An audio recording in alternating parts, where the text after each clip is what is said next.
교회론, 우리가 이제 교회를 어떻게 해야 될까, 또 이제 우리가 어쨌든 뭐 임시 예배 처소도 생기고, 또 어쨌든 예배 처소가 바뀌겠죠. 두 번 정도는 바뀌겠죠. 뭐 이사 오고 왔다 갔다 하니까 또 예배 처소도 바뀌고, 또 과정 가운데 또 제가 부임하고 나서 교회가 과연 어떤 교회가 되는 것이 중요하느냐라고 하는 의미로 지금 교회론에 대해서 말씀을 나누고 있습니다. 사실 주일 오후 예배는 뭐 다른 교리들도 조금씩 배워가고 있었지만, 특별히 이 교회론만큼은 올해 잘 정립하고 정돈하고, 또 저도 그렇게 정돈이 되어지지만 우리 성도님들도 꿈꾸는 교회 안에서 우리 교회는 어떤 교회요? 이런 교회, 하나님 기뻐하시는 교회가 이런 교회구나 라고 하는 사모함이 저한테도 있어야겠지만 누구한테도 있어야 될까요? 우리 성도님들 가운데도 있어야 됩니다.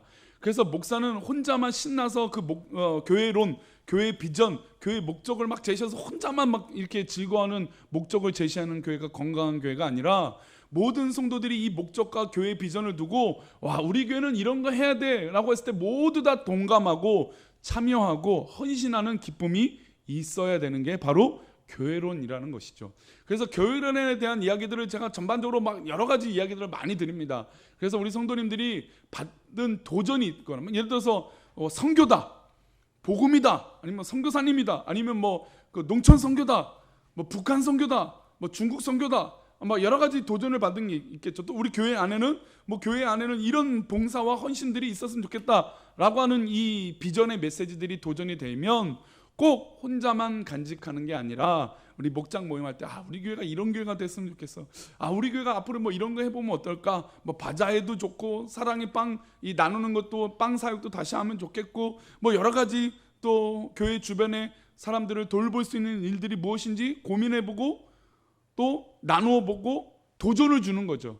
그래야 건강한 그 비전들이 하나하나 모여서 우리 교회가 갈 길이 열리게 될 줄 믿습니다. 이게 바로 교회론이 그래서 중요한 거예요. 교회론은 이래서 이 기반으로 하나님 앞에 쓰임 받아야 되는 것이구나 라는 것. 그래서 오늘은 교회론의 7번째 시간으로, 지난번에 이제 교회의 목적 첫 번째 시간 했고, 오늘 교회의 목적으로 두 번째 시간을 갖겠습니다. 지난번에는 교회의 목적에 대해서, 교회에 대한 이야기들을 여러 군데 했죠.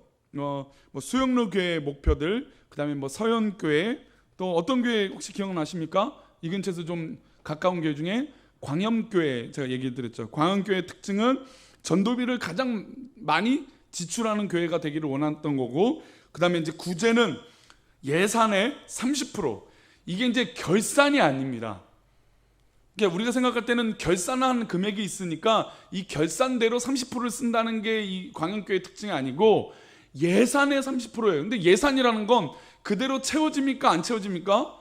넘치게 채워질 수도 있고 부족하게 채워질 수도 있습니다. 아니면 똑같이 들어올 수도 있어요. 예산은 알 수 없는 게 예상이거든요. 예상된 예산, 그 예산이잖아요. 근데 그 예산의 30%를 쓰겠다 하는 교회가 바로 광염교회입니다. 그래서 이 광염교회는 교회 건축하는 비용보다는 그 비용을 우리 나누고 섬기는데 헌신하고 싶다라고 하는 이 비전과 목적을 갖고 있는 교회입니다. 근데 저희 교회는 어떤 목적을 갖고 있습니까? 지금 아직은 제가 교회 비전이 이렇습니다 라고 우리 홈페이지에 올려놓지 않았습니다. 이 얘기는 무슨 얘기냐면, 앞으로 우리 성도님들이 1년 동안 저와 함께 교회론에 대한 이 생각들을 많이 염두에 두시고, 성도님들 스스로 우리 교회는 이런 교회, 사랑이 넘치는 교회가 됐으면 좋겠다, 더도 말고 사랑이다, 이렇게 하셔도 되고, 더도 말고 우리 교회는 기도하는 교회다, 이게 비전이 될 수 있잖아요. 그렇죠? 그래서 그런 비전들이 하나하나 다 모아져서 제가 연말에 송고영신 예배 전에 한번 우리 성도님들과 이런 이야기들을 조금 나누고 싶어요. 한 12월 한 달 동안은 우리 교회가 10년 아니 20년을 내다봤을 때 우리 교회가 어떤 교회가, 또 예를 들어서 선교사님들은 어떻게 후원하고, 또 우리 교회가 앞으로 어떻게 쓰임 받느냐, 12월보다는 11월 달이 좋겠네요. 11월, 12월 이때 이제 예산이 세워지기 전에 그런 시간을 가져서 성도님들이 우리 교회는 이런 교회. 근데 지금은 우리 교회는 그런 비전이 제시되어 있지 않지만, 교회 홈페이지에 제 인사말로 제 1년 동안, 우리 2019년에는 우리 교회는 이런 교회가 됐으면 좋겠다라고 하는 3가지를 기록해 놨습니다. 우리 PPT 화면 가운데 제 사진이 있는 사진을 띄워주세요. 띄워졌습니까? 네. 그래서 제가 빨간색으로 표시를 했죠. 저는 사실 이 문장 가운데 우리 교회에 대한 이 비전이 올해는 참 감사하는 부분은 어떤 부분이 이거예요.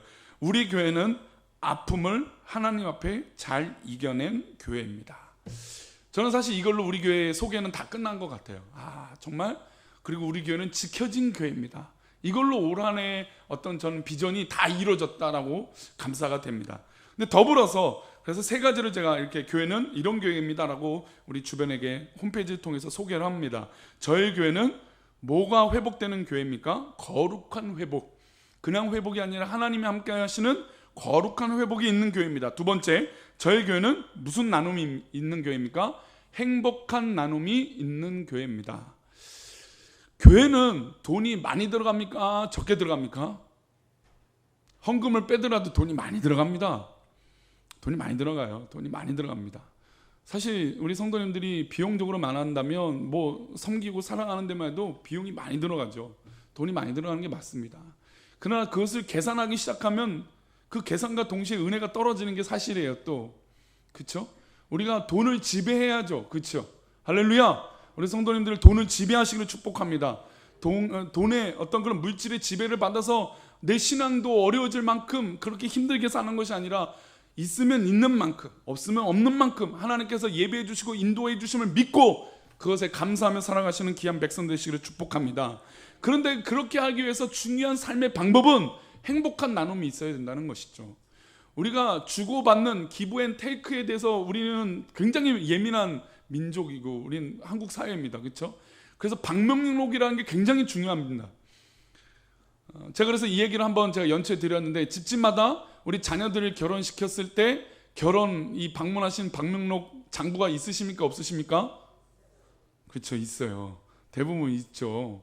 있습니다. 이게 왜냐하면 내가 받았으니까 나중에 혹시라도 인사 못하면 안 되니까. 우리는 인사 잘하는 민족이잖아요. 그렇죠? 인사 내가 받았으면 인사를 해야 되니까 그래서 꼭 빠짐없이 인사를 하고 싶다라고 하는 마음으로 인사를 하게 되죠. 근데 그런 무조건의 계산적인 나눔이 아니라 우리는 정말 하나님께서 주신 은혜가 크니까 그냥 나누고 행복하게 나누자. 이왕이면 계산해서 나누는 게 아니라 다시 받을 거 생각해서 나누는 게 아니라 그저 내가 나누는 게 기뻐서 나누는 교회가 되었으면 좋겠습니다. 제 얘기를 드려서 또 죄송합니다. 제가 이제 올해 이제 개인적으로 아내랑 이제 결론을 낸 이야기는 저희 통장에 제로를 만드는 게 올 한해 개인적인 가정의 꿈이에요. 올 한해 내년까지는 아직 장담하지 못하겠습니다. 올 한해는 그렇습니다. 올 한해는 받은 사례비라든지 저에게 부어주시는 게 있으면 이걸 어떻게든 제로가 되려고 하는데 이 제로가 지나쳐서 아내에게 줬던 이 비상금까지 제가 도저히 안 되겠다. 마이너스가 너무 지나치다 해서 아내에게 줬던 비상금도 지금 다시 빼서 쓰고 있습니다. 그런데 참 감사해요.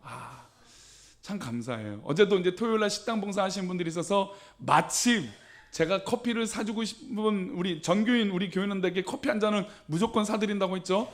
아직도 제가 사드리기로 약속한 커피랑 식사를 못 하신 분 있어요. 네, 이선재 집사님 감사합니다. 있어요. 이우승 권사님 제가 사드린 커피가 있어요. 연초에 뭐 했을 때 있어요. 이인균 집사님 없으시죠? 맞아요. 이인균 집사님 제가 아직 사드리지 못했어요. 또 제가 사드리지 못하신 분이 최정훈 집사님, 이순희 집사님도 없어요. 맞아요. 없는 분들 있어요. 이번 주 토요일 날 오십시오. 토요일 날 오시면 제가 사드리겠습니다. 멀리 가세요? 난 사드릴 여유가 있어요. 그러니까 평일 날 오세요. 그리고 아침 기도에 오십시오. 저랑 아직 식사 못하신 분들은 꼭 한번 오십시오. 그러면 제가 꼭 하겠습니다. 제 이번 연도의 꿈이 그렇습니다. 근데 그렇게 하는데 오히려 하나님께서 저희 가정에 더 큰 기쁨을 주세요. 제가 이것을 뭐 이렇게 했다고 해서 자랑스럽다고 얘기를 드린 게 조금도 아닙니다. 그저 그렇게 하는데 너무나 감사해요. 이게 행복한 거구나. 우리 성도님들이 자녀들에게 밥을 사줄 때 돈을 계산하고 밥을 사주십니까? 반찬을 싸주실 때 얼마나 힘들어요. 우리 권사님들 대부분의 열의 9분들은 반찬을 해주세요. 김치든 깍두기든 몸 반찬이든 해서 자녀들에게 보내세요. 나는 이렇게 많이 해주시는 분은 못 봤어요. 와, 생각 가까이 지내다 보니까 정말 많이 해주시더라고요. 돈으로 따지면 뭐 김치 5kg 세 포기 하는데 몇만 원만 듭니까? 아니잖아요. 수십만 원이 들어요. 근데도 자녀들한테 그렇게 섬기는데 계산을 하실까요? 아니에요. 내 피 찌르고 내 사랑하는 자녀가 먹고 싶다니까 그냥 해주는 거죠. 저도 그 마음이 너무나 기뻐요. 물론 우리 성도님들이 뭐 그런 관계라고 말씀드리는 건 아니지만 그저 우리 가족 같고 식구 같으니까 그냥 감사해요. 그게 누가 사고 누가 뭐 어떻게 했냐가 중요하지 않더라고요. 이게 무슨 나눔이요? 행복한 나눔이라는 것이죠. 우리 사랑하는 성도님들 행복한 나눔이 있기를 축복합니다. 그리고 세 번째는 뭐가 살아있는 교회입니까? 예배가 살아있는 교회다. 예배가 살아있는 교회가 되어져야 됩니다. 우리 성도님들 느끼실 때 우리 꿈꾸는 교회가 예배가 살고 계십니까? 어떠십니까? 감사합니다. 제가 기대했던 것보다 목소리가 좀 작아서 좀 실망스럽습니다. 그래도 예배가 우리 교회가 살아있는 것 같아서 참 감사합니다. 교회의 자랑은 이런 나눔도 자랑이 되고 뭐 어떤 것도 자랑이 되지만 우리 교회, 특별히 교회의 자랑은 예배가 살아있다, 교회가 기도하기 좋다라고 하는 게 자랑이 되어야 될 줄 믿습니다. 교회 왔는데 스트레스를 더 받아요. 교회 왔는데 더 비참해져요. 교회 왔는데 막 더 힘들어요. 억지에 막 해요.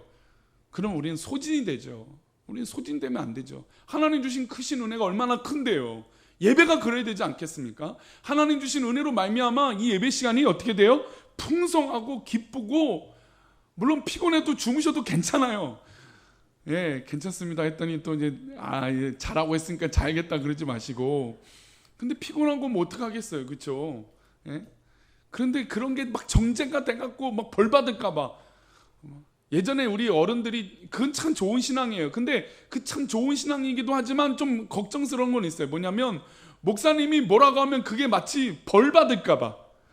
목사가 이 앞에서 뭐라고 딱 지시하거나 막 채찍질하면 그게 마치 벌 받는 것 같아갖고 두려움 속에 있으신 경우가 있어요. 근데 이게 또 단면이 있어요. 좋은 신앙이에요. 그것도 하나님 말씀으로 받아들이는 좋은 신앙도 있지만 반면에 그게 너무 이제 신적인 느낌이 있으니까 그건 아니잖아요.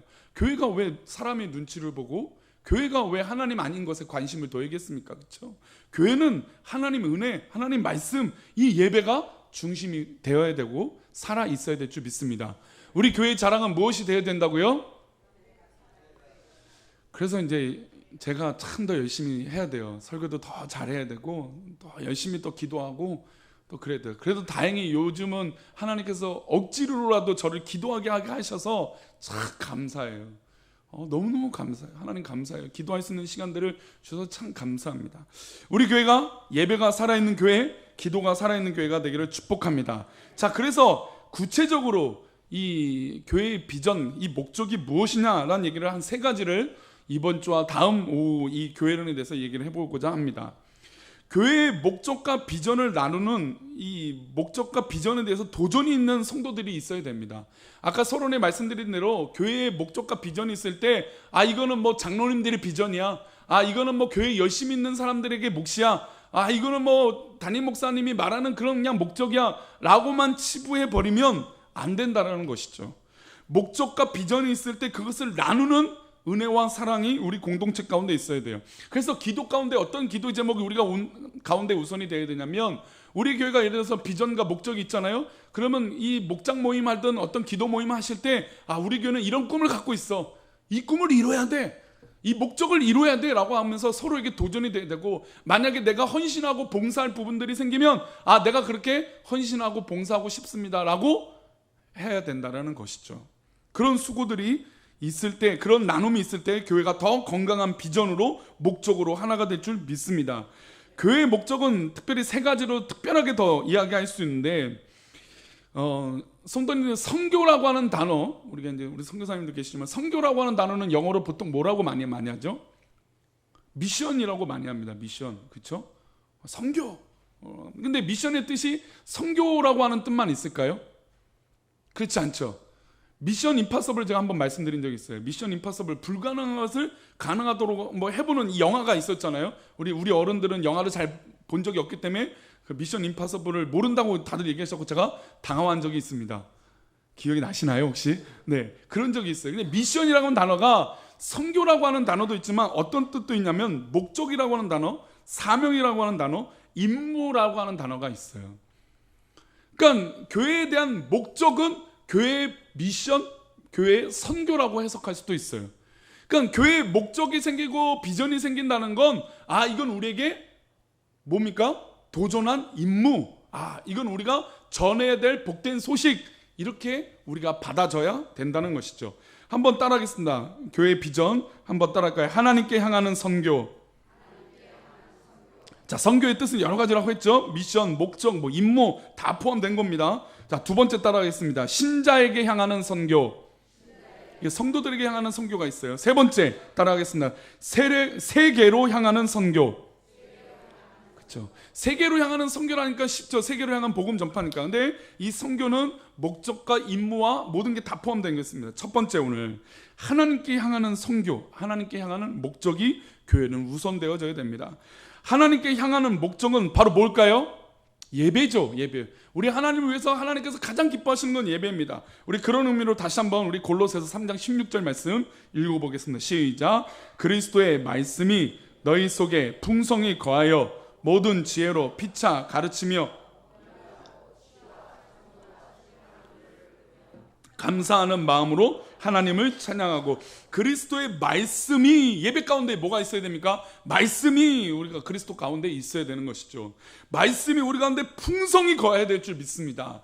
저는 말씀의 능력 가운데 치료도 있고 말씀의 기적도 베풀어 주시지만, 저는 말씀이 임하면 사람이 풍성해지는 것 같아요. 왜냐면 다른 진리로 채워지지 못하잖아요. 우리가 아무리 다른 것을 쫓아서 살아지만 그것들이 우리에게 만족을 주느냐? 만족을 못 주죠. 우리 지난주 오후 예배 때 우리 서목사님 통해서 말씀이 있었지만, 푸른 초장에 거하고 하나님 뜻 가는데 많은 것들을 우리가 유익할 것 같아요. 근데 그 유익이 우리에게 정말로 유익을 주느냐? 해봤지만 소용없다는 거 우리가 잘 알고 있다는 것이죠. 그래서 우리 가운데 말씀이 임하면 우리가 풍성해지는 거예요. 이 풍성해졌다는 건 차고 넘쳤다는 것이죠. 그래서 우리 오병이어 기적을 볼 때도 예수님께서 축사하시자 몇 광주리가 남았습니까? 12광주리가 남았어요. 즉 하나님의 법칙과 예수님의, 우리 주님의 역사, 성령의 역사는 풍성하게 하신다는 것이죠. 차고 넘치게 해주신다는 것이죠. 근데 그 차고 넘치는 게 뭘로 시작됩니까? 예수 그리스도의 말씀으로 시작되는 거예요. 즉 예배는 이 말씀이 우리 가운데 풍성으로 채워져야 돼요. 그냥 딱 그만큼만 아니라 더 할 수 있도록, 우리가 더 여유로울 수 있도록 그 말씀이 우리를 회복시켜 주시고 풍성하게 해 주셔야 된다는 것입니다. 그리고 예배는 어떻습니까? 모든 지혜로 피차 가르칩니다. 가르쳐야 되죠. 가르친다고 해서 기분 나쁠 수도 있어요. 나도 배울 만큼 배웠고 할 만큼 했는데, 그게 아니죠. 우리는 하나님 말씀, 그 진리를 배우는 것입니다. 우리가 진리로 얘기한다는 것은 하나님 말씀은 1.1에게도 틀림이 없고, 하나님의 성령의 감동으로 지어진 이 성경책은 인간의 힘으로 어떻게 짜고 치고 하는 게 아니에요. 짜고 치고 그다음 뭐죠? 고스톱 감사합니다. 그런 게 아니에요. 그런 게 아니에요. 그런 게 아니고 하나님은 완벽하게 계획하셨다는 것이죠. 그래서 지난 주일에 대예배 때는 그 말씀을 드렸어요. 우리가 삶을 돌아봤더니 이 모세가 태어나는 그 시점만 봤을 때 한 가지라도 일탈이 되거나 한 가지라도 어긋났으면 모세가 모세다울 수 있을까? 아니라는 것이죠. 성경의 모든 인물도 그렇고 우리가 지금 앉아있는 우리조차도 하나님 뜻 가운데 어느 하나 일탈이 있거나 틀림이 생겨버리면 안 된다는 것이죠. 여기까지 있게 하신 하나님의 특별한 은혜가 있는 줄 믿습니다. 그래서 그 진리 되신 하나님의 말씀으로 우리가 서로 어떻게 합니까? 가르치는 것이죠. 하나님 말씀을 가르치고 도전하는 것입니다. 그리고 그 말씀을 배우려고 해야 되는 것이죠. 말씀을 배우려면 어떻게 될까요? 말씀을 일단 읽어야죠. 또 들을 마음이 있어야 돼요. 사실 시험이 들거나 마음이 어렵고 은혜가 없으면 설교가 들릴까요? 안 들릴까요? 안 들려요. 들리지 않습니다. 아무리 좋은 설교가 들려도 안 들려요. 안 들려요. 그래서 하나님 말씀을 내가 배우겠다, 그 가르침을 통해서 내가 변화해야겠다라고 하는 결단이 있습니다. 우리나라가 학원으로 유명하죠. 여기 중계동에도 은행사거리 유명한 학원들이 많죠. 강남 못지않게 있죠. 근데 강남의 학원들 가면 학원비가 얼마인지 아십니까? 성도님들, 우리 어른들 생각할 때 학원비가 얼마일 것 같으세요? 국영수 3과목 보낸다고 생각했을 때 300에서 500이에요. 강남에서 학원을 보내는데, 국영수 하는데 1시간 하는데 도무지 상상이 안 되는 돈 아니에요? 근데 그 돈을 통해서 들여서라도 뭘 하겠다는 거죠? 아이들을 가르치겠다니까. 그러니까 그래서 거기 인터뷰하는 뭐 엄마는 뭐 헬리콥터 맘이라고 그냥 아이를 이렇게 데려가서 다시 이렇게 학원으로 보내고 다시 이 학원 끝나면 이렇게 해서 또 이렇게 보내는 헬리콥터 맘으로 불리게 됩니다. 뭐 그런 얘기도 있어요. 근데 아버지들의 모습을 보면 그냥 그 아이를 어떻게든 서포트 하려고 야근이금 야근 뭐 모든 것을 다 하면서 자녀를 가르치려고 애씁니다. 세상의 학문을 배우는데 이런 비용과 에너지를 다 쏟는 거죠. 게다가 우리 가정에 고3이 있다고 치겠습니다. 어떻게 될까요?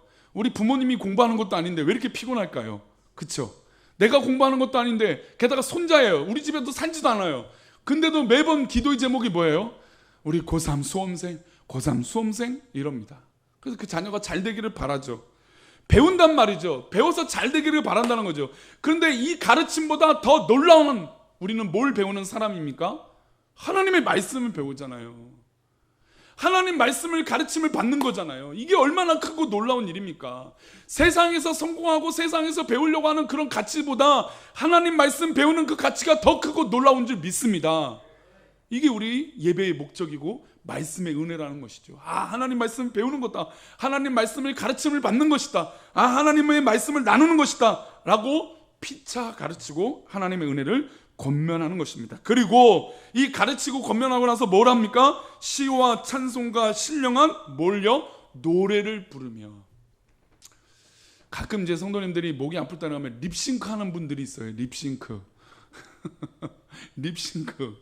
분명히 옆에서 찬양하고 입이 열리고 있는데 전혀 소리가 안 들려요. 물론 목소리가 언제 작을 수도 있어요.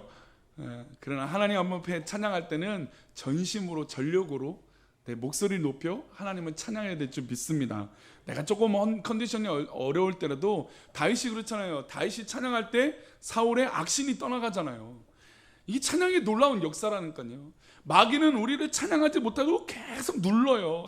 안 된다, 못한다, 어렵다 막 이렇게 눌러요. 그러나 하나님 앞에 자유하고 찬양하면 그 모든 것을 이기게 되고 은혜 가운데 있게 될 줄 믿습니다. 시와 찬송과 신령한 노래를 부르며 어떤 마음으로요? 감사한 마음으로 하나님을 찬양하게 되는 것이죠. 우리 사랑하는 성도님들, 감사하는 마음으로 하나님을 찬양하고 영광 돌리시기를 축복합니다.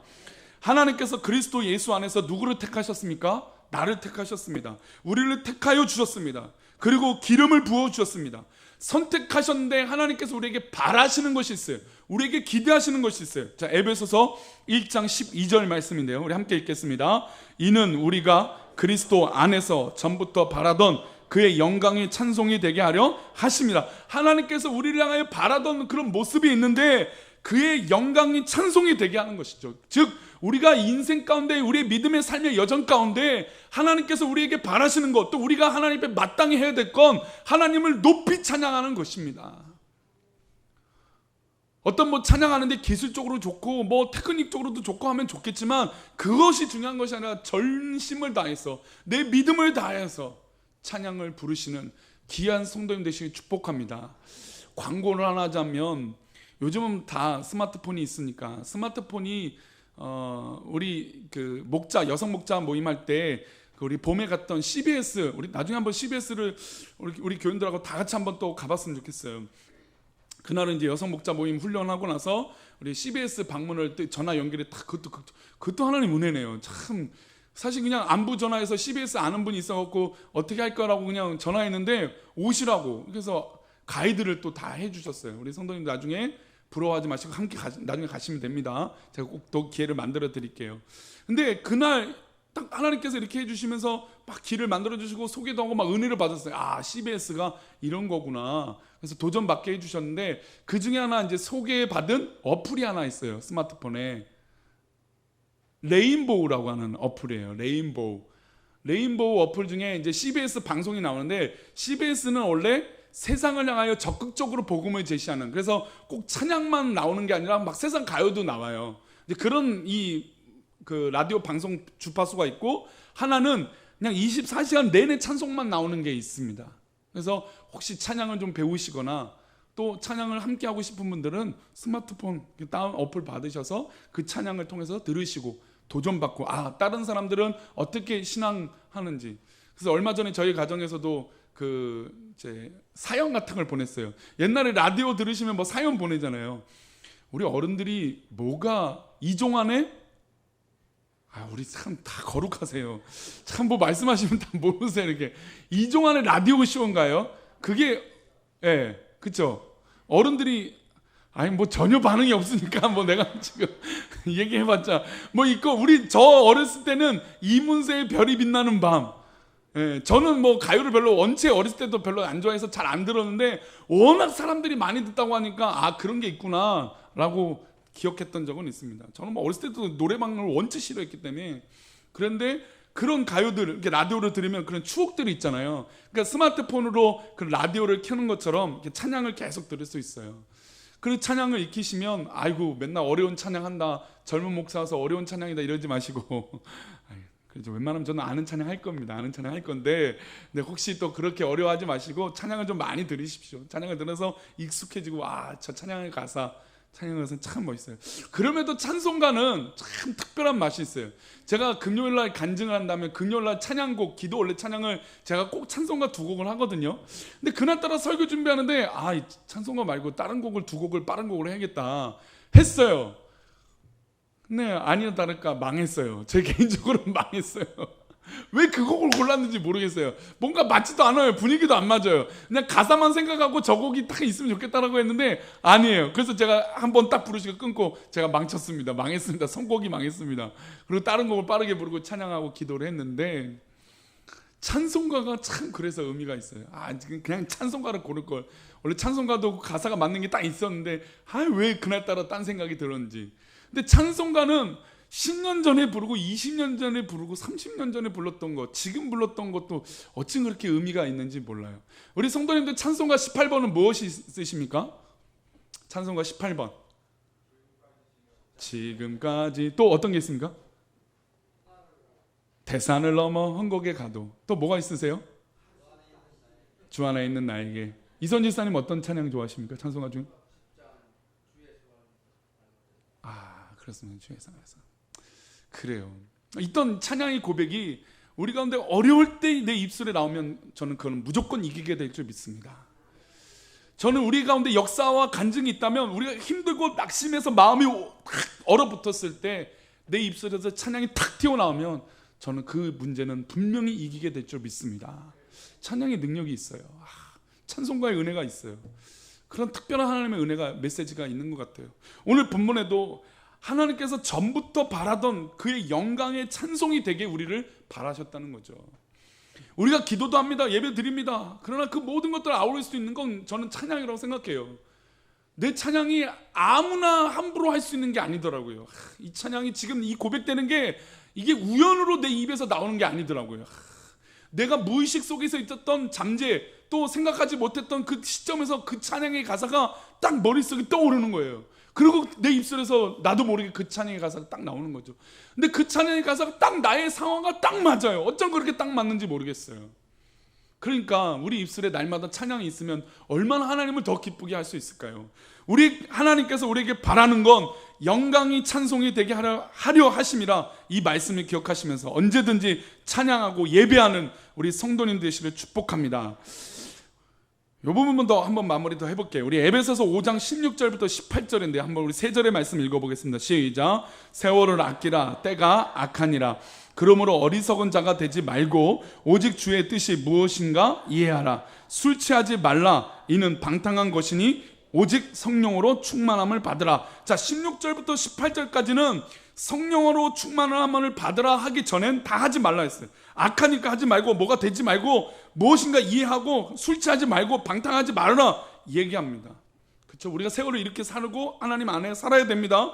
그런데 이 하지 말라의 반대의 결론, 즉 이 16절부터 18절까지 외웠던 결론이 19절이에요. 19절이 어떤 말씀? 즉 하지 말라가 강력하게 확대가 됐으니까 이제 하라고 하는 결론이 나와야겠죠. 하라고 하는 결론이 무엇인지 보겠습니다. 19절이 함께 읽겠습니다. 시작. 시와 찬송과 신령한 노래들로 서로 화답하며 너의 마음으로 주께 노래하며 찬송하며. 세월을 아끼고 때가 악합니다.